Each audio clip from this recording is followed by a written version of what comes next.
Hey y'all, what's up? My name is Mizzle. You watching my channel Mizzle 14, and I'm here to review of Married to Medicine Season 7, Episode 13.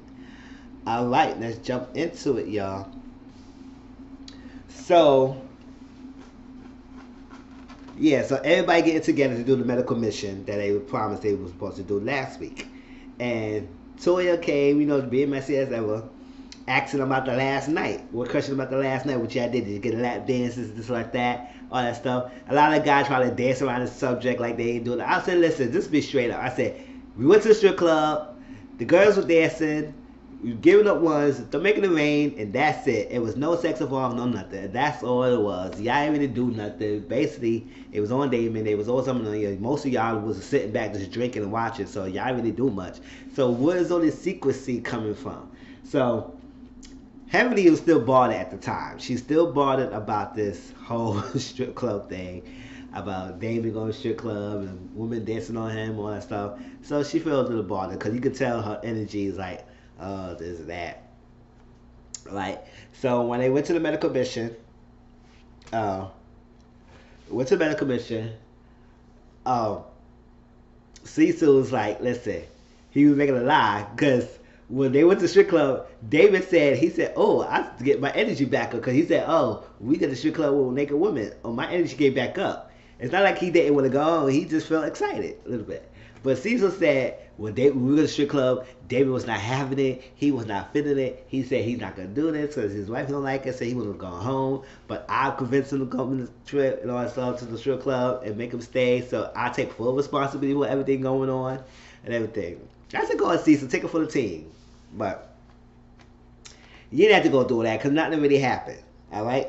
So they did a medical mission like they did before. This time is mostly about the mother and motherhood and taking care the woman, and also family planning. They said Mexico is a high rate of teen pregnancy.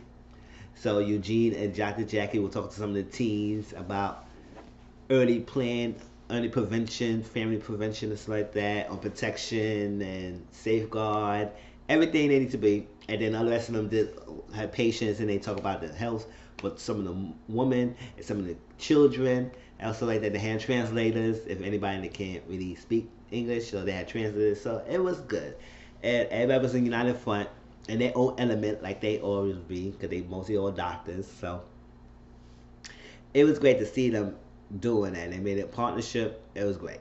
Next, I mean, the video ain't gonna be too long, but next they went to do a group thing. It was a group activity, and it was cool. They had a group activity with the beach. They were supposed to get a baby suits so they could, I guess, chill at the beach and everything, and chill out. So everybody came, get comfortable clothes because they know they're gonna be competitive sports. And Simone said Simone Caesar said it was a great way to them to build relationships, get the differences out the way, and work together as a team, and know that they can put the differences aside and work for the better cause. So basically, that's what it is. And they did that. They had activities, and then after that, they're gonna do lunch. So the activities seem so great and good. So the first one they did was a booty ball bouncing. It's a bunch of golf balls inside a box, and they had to attach the belt around the woman behind and back, and it was on the back, and they had to bounce the ball out and have the balls come out of it, and there's 20 balls in there, and then the guys will have to take the balls that come out the box into the sand and put it in the bucket. The first person who get 21, the first person who get 20 balls in the clear bucket wins. So they was doing all that. Toy with all that behind. Lost Tufik Mariah. Mariah was killing it. I said, go ahead, somebody, you better do that. Mariah was killing it. Quad did her. Buffy wore that behind. You got, girl, you was not doing it well. You supposed to be booty bouncing. You was just shaking like this. I said, that's not doing nothing. That's not shaking. That's shaking the balls inside the box. You got to punch them out. All that behind and all that butt. He couldn't shake it. He just shake. I was like, oh my gosh. Who else did that? Contessa was heavily. Contessa won, did theirs. So they had a good time, all that stuff. Quad did hers. She won. So that was a booty bouncing thing. The next one they had to do a boy group exercise, but this time they were gonna switch the partners. So they will decide to do white swaps and change wives and ladies to the different men. So, you know, Simone was trying to be a little messy. Like some people they may have differences with, they gotta work together and stuff like that. So she paired Malaya with Damon. I said, oh, okay, well. But the good thing about it, none of them are tripped over it. They know in the confession they was a little messy about the pairing. They had to Damon say, Simone might be messy with the pairing with me and Malaya. And Heavenly said, don't say it, Mike. Don't say none of this. Say like this. She is. Why you put Mike and May, maybe, or something like that? Say like I said, she is being messy. Just say she being messy. And I said that was messy. Like she know what she was doing. And you know, Simone was always loud. I get everybody in together, and we gonna just play the games. I wanna hear no. I decline. I this. Am I participating on black people and Dave? And I was like, oh my God, Simone. Like, and then it was one thing that Toya was doing a lot of shade in this. Like, cause first she was talking about Quad and how Quad was wearing pants at the thing.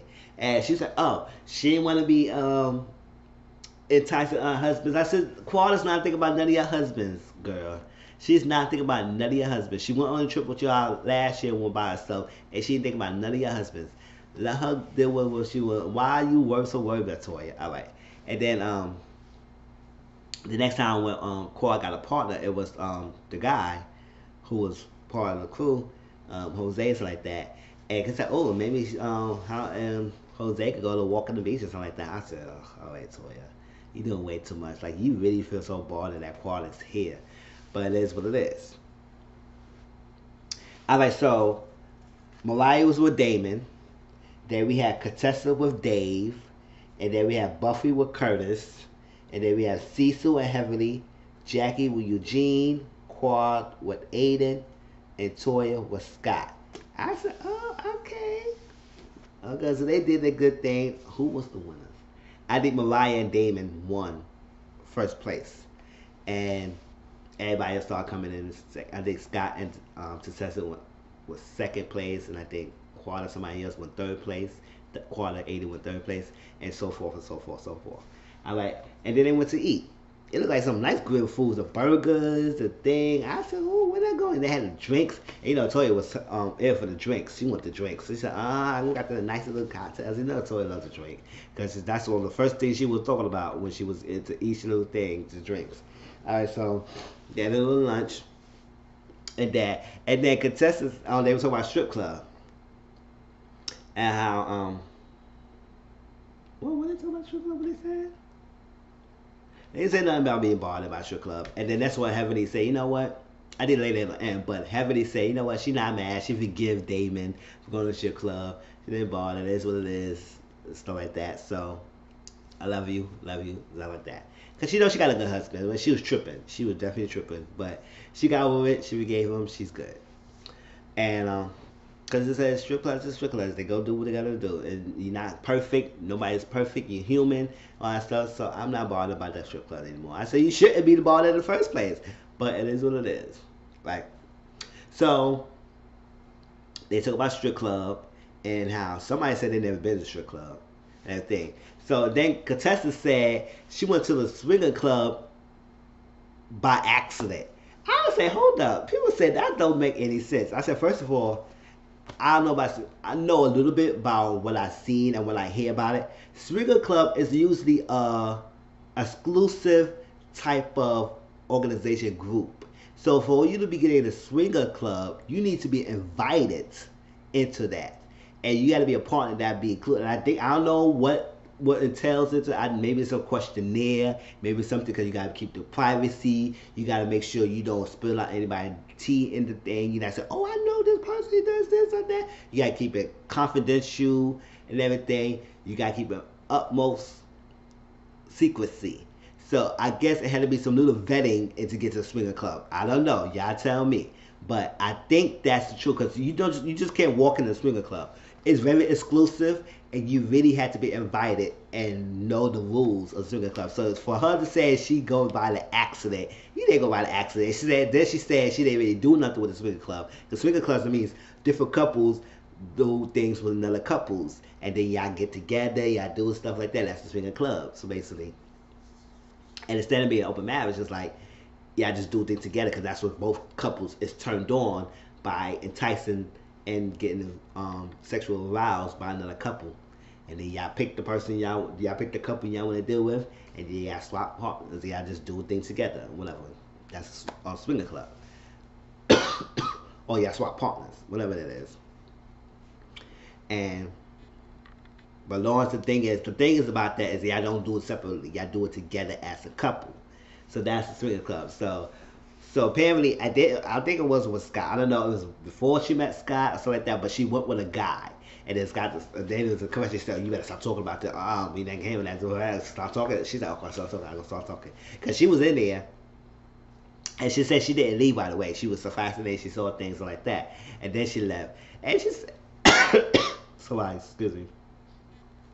And then somebody said, "Oh, you didn't go in there by accident. You was a freak, Contessa." I said, "Yes, Contessa might be a little freak because she go to the swinger club." I said, "That's something." Sorry about that, y'all.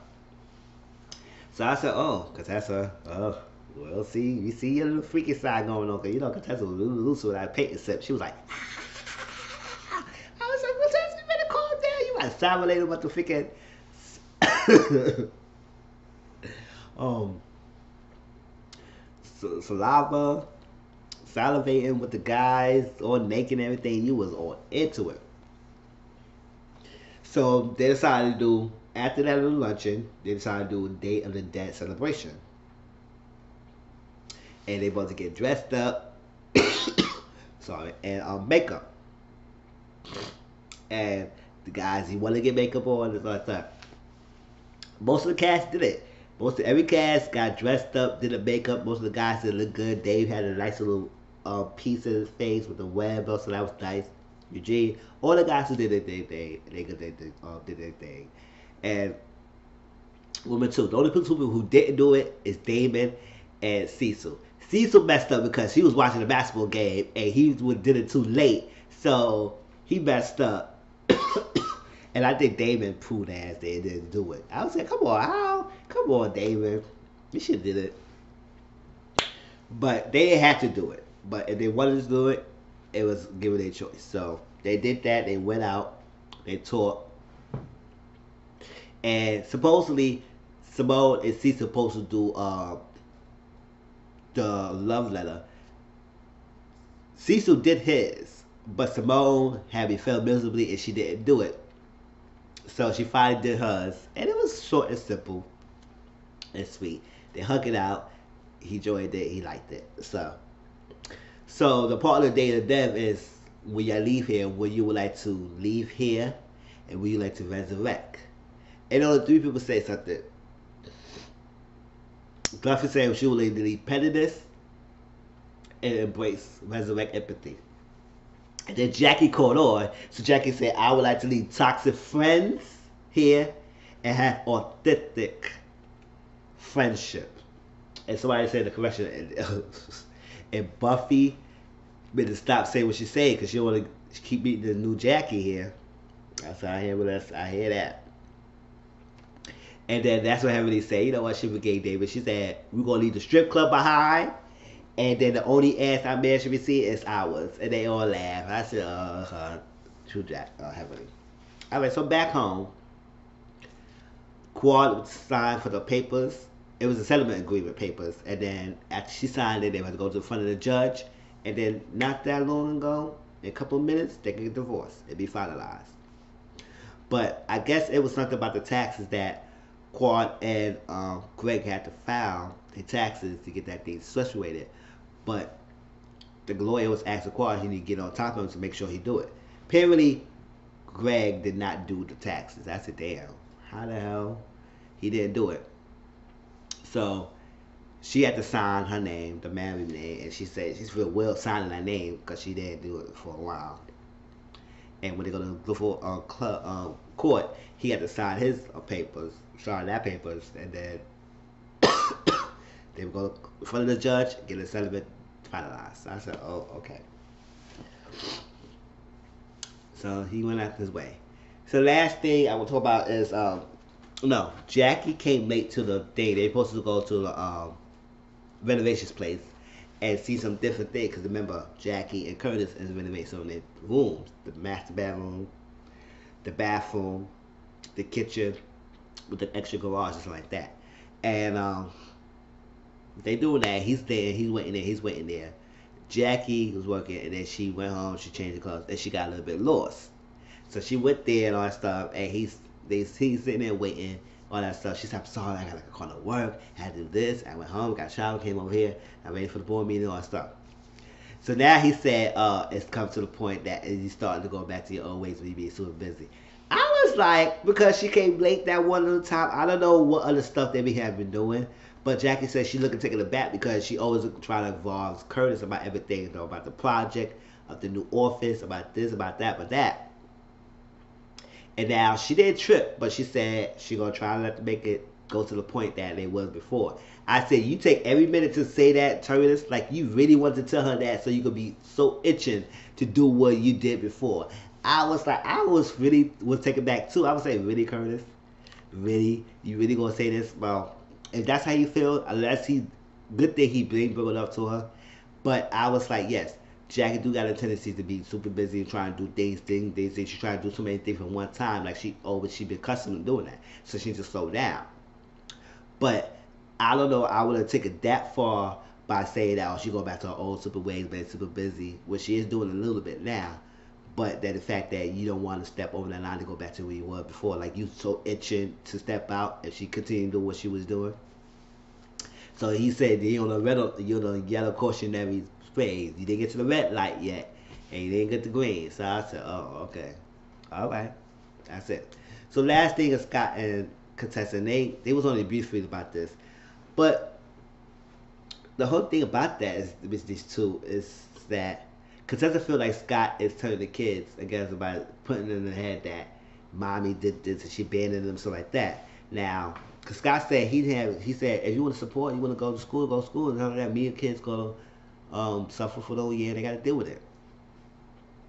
And she didn't like that.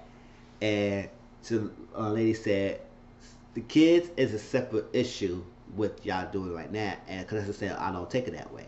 So it's back and forth, and he said, is it true that you haven't been saying anything to the kids?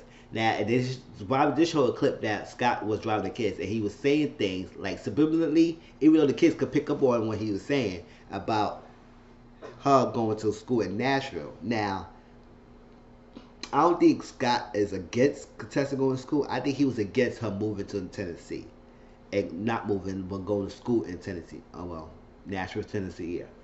Instead of doing it in Atlanta. That's what he was so against about it. And so he got so wrapped up and so offended by that, he decided to take a little frustration out and saying things subliminally in front of the kids that make the kids feel that Contessa is abandoning them. So Scott, yes, you was wrong about that, because you was saying some kind of way, not directly to the kids that you're abandoning you, but a way that you feel bothered by mommy going to Tennessee, by your wife going to Tennessee. So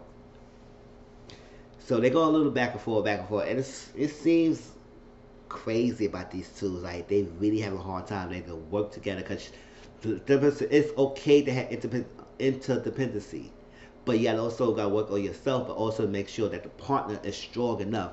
Yeah, work together. It's okay to have that personal thing driving for, but that's okay and normal. But Lawrence is working to confine the relationship and making that strong. So they both realize they gotta work hard at that. But that was that. That was Married to Medicine. Please like, comment, subscribe to my channel, and also share my videos. Tell me what y'all feel about this thing going on. They will continue the therapy section next week with and we get more details about this breakdown and all that stuff, because it's deeper than what it is later on. But I don't know. Hope they make it through this, because this is tough to watch. But tell me how y'all feel about this, y'all. Alright? Peace.